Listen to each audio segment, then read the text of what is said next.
तो वेलकम है दोस्तों। आज हम लोग बात करने वाले हैं रांची यूनिवर्सिटी और एनपीयू का आईआरसी पेपर इकोनॉमिक्स। ठीक है, आप सभी जानते ही होंगे, देख लिए होंगे, सिलेबस है ये वाला। और इसके बाद क्वेश्चन पेपर देखेंगे जो कि सेमेस्टर 2 में पूछा गया था। तो चलिए सबसे पहले सिलेबस को ही देखते हैं, क्योंकि यहीं से आपके सभी क्वेश्चन बनेंगे। ठीक है यार, पूरा का पूरा वीडियो मैंने समाप्त कर लिया और यहाँ पे अभी देख रहा हूँ कि वीडियो ही ऑन नहीं हुआ है और मैं तब से भूखे जा रहा हूँ।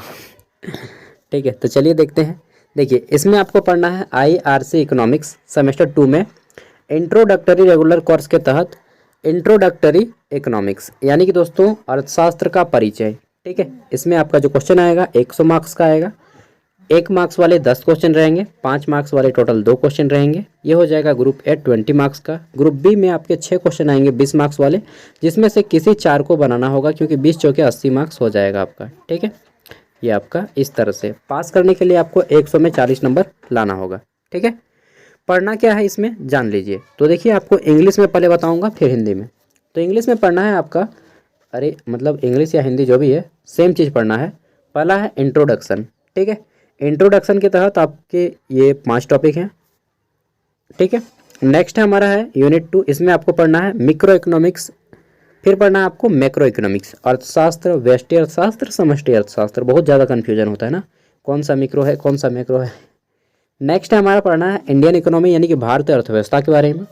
फिर पढ़ना है आपको public finance and international trade, यानी कि वित्तीय सेवाएं, या फिर क्या बोलेंगे, लोक वित्त और अंतर्राष्ट्रीय व्यापार। और अंतिम में है आपका डेवलपमेंट इशू इन इकोनॉमिक्स, यानी कि अर्थशास्त्र में विकास के मुद्दे।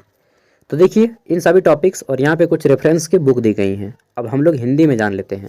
जैसे पहला है हमारा परिचय। इसमें आपको पढ़ना है अर्थशास्त्र किसे कहते हैं, अर्थशास्त्र की परिचय क्या है, ठीक है, परिभाषा क्या है, अर्थशास्त्र का क्षेत्र क्या है, दायरा क्या है। नेक्स्ट है केंद्रीय समस्याएं, अर्थशास्त्र की कितनी केंद्र समस्याएं हैं, कौन कौन सी हैं। ठीक है, आर्थिक प्रणालियाँ, इसमें समाजवाद और पूंजीवाद को विशेष रूप से जानना है।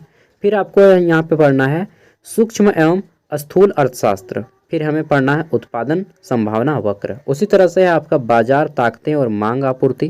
ठीक है, तो ये सभी टॉपिक आपको पढ़ने हैं। अगर आप इतना टॉपिक कर लिए तो इससे बाहर और क्वेश्चन आपका नहीं जाएगा। ठीक है, अब देख लीजिए, ये तो यहाँ तक हो गया। अब हम लोग प्रीवियस ईयर क्वेश्चन देख लेते हैं जो कि पूछा गया था विनोबा भावे में। आईआरसी का क्वेश्चन सेम इसी टॉपिक पे था। ठीक है, वहाँ पे बस मार्क्स का डिफरेंस था।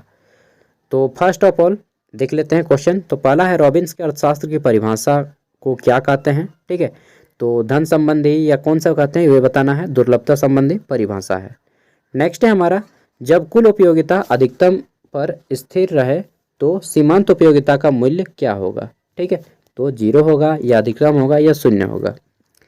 नेक्स्ट है हमारा क्वेश्चन था कि पैमाने के प्रतिफल कार्यशील होते हैं। ठीक है, तो किस टाइम के होते हैं, शॉर्ट टाइम के लिए होते हैं या लॉन्ग टाइम के लिए, या फिर वेरी शॉर्ट टाइम के लिए, तो लॉन्ग टाइम पीरियड। नेक्स्ट है हमारा यहाँ पे कि उत्पादन संतुलन की स्थिति वहाँ है जहाँ क्या होता है, तो जहाँ पे TR=TC होता है ना।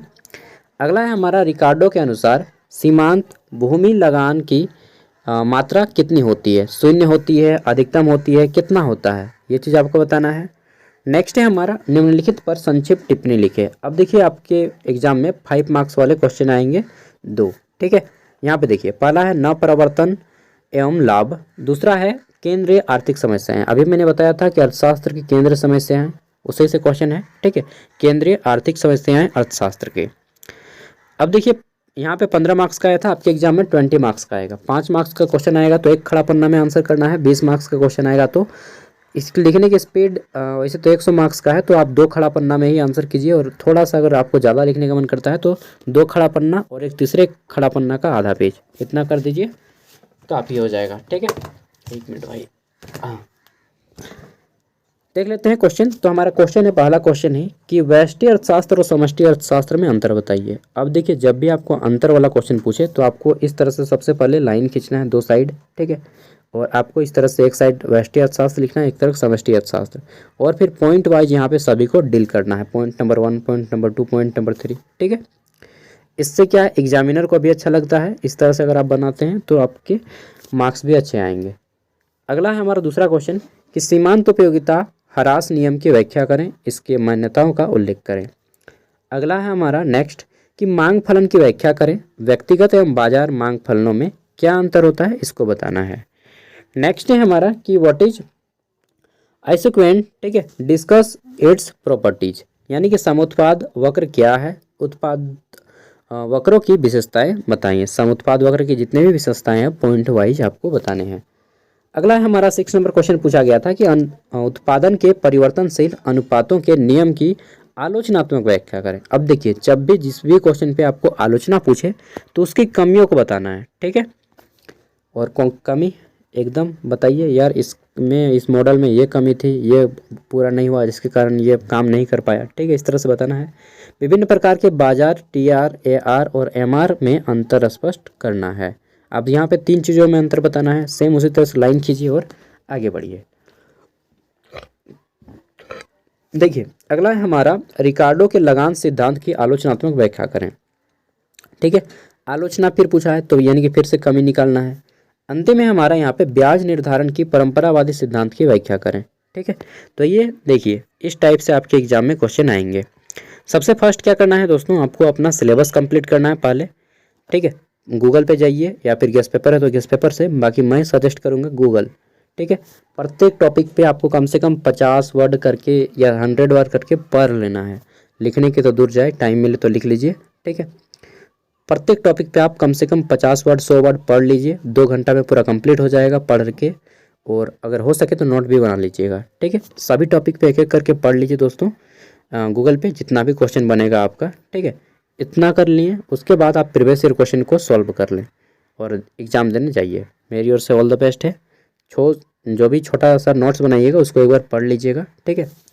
और NPU और आपका रांची यूनिवर्सिटी दोनों के लिए काम में देगा क्योंकि दोनों का सेम है। साथ ही जब आपका एग्ज़ाम कंप्लीट हो जाए तो आप अपना क्वेश्चन पेपर हमें इस नंबर पे सेंड कर दीजिएगा 89 86 60 75 41, ठीक है, इस नंबर पे। और जिससे क्या होगा, मैं आपके क्वेश्चन का आंसर कर सकूँगा और साथ ही आपके जूनियर कैंडिडेट को ये हेल्प दे सकूँगा। बाकी ऑल द बेस्ट। आप में से बहुत से लोग नहीं करेंगे और आप में से बहुत से लोग बोलेंगे नहीं यार कर देंगे, ठीक है। तो चलिए कर दीजिएगा। थैंक यू, बाय, जोहार। जोहार means I am from Jharkhand, ठीक है। चलिए मिलते हैं अगले वीडियो में। और हाँ, इसका PDF मैं वीडियो का डिस्क्रिप्शन में दे रहा हूँ, वहाँ से आप लोग इसको डाउनलोड कर लीजिएगा, ठीक है। बाय।